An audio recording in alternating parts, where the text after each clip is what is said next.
Genesis chapter 8, verse 1. And God remembered Noah and every living thing and all the cattle that was with him in the ark. And God made a wind to pass over the earth, and the waters assuaged. Verse 2. The fountains also of the deep and the windows of the heaven were stopped, and the rain from heaven was restrained. Verse 3. And the waters returned from off the earth continually, and after the end of the 150 days, the waters were abated. Verse 4. And the ark rested in the 7th month, on the 17th day of the month, upon the mountains of Ararat. Verse 5. And the waters deceased continually until the 10th month. In the 10th month, on the first day of the month, were the tops of the mountains seen.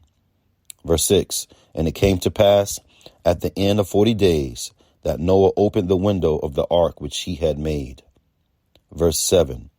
And he sent forth a raven, which went forth to and fro until the waters were dried up from off the earth. Verse 8. Also he sent forth a dove from him to see if the waters were abated from off the face of the ground.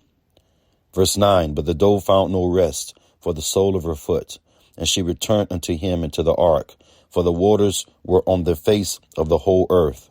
Then he put forth his hand and took her and pulled her in unto him into the ark.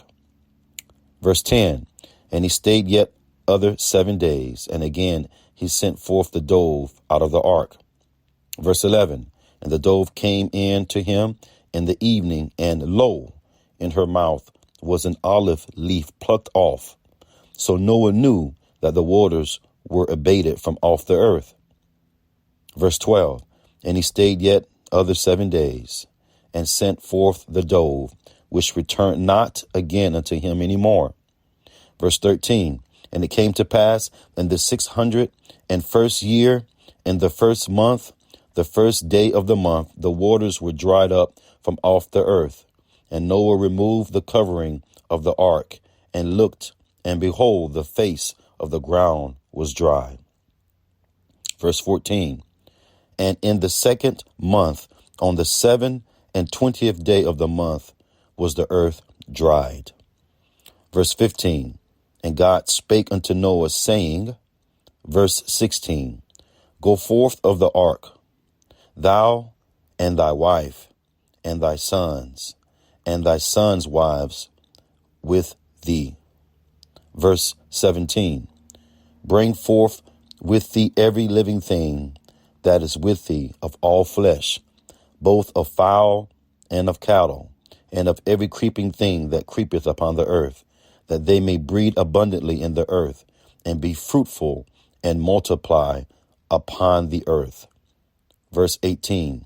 And Noah went forth, and his sons, and his wife, and his sons' wives with him. Verse 19. Every beast, every creeping thing, and every fowl, and whatsoever creepeth upon the earth, after their kinds, went forth out of the ark.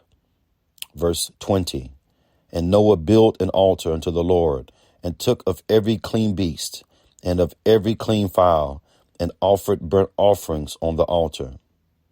Verse 21. And the Lord smelt a sweet savor, and the Lord said in his heart, I will not again curse the ground any more for man's sake, for the imagination of man's heart is evil from his youth.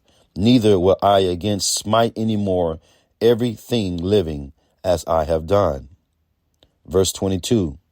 While the earth remaineth, seedtime and harvest, and cold and heat, and summer and winter, and day and night shall not cease.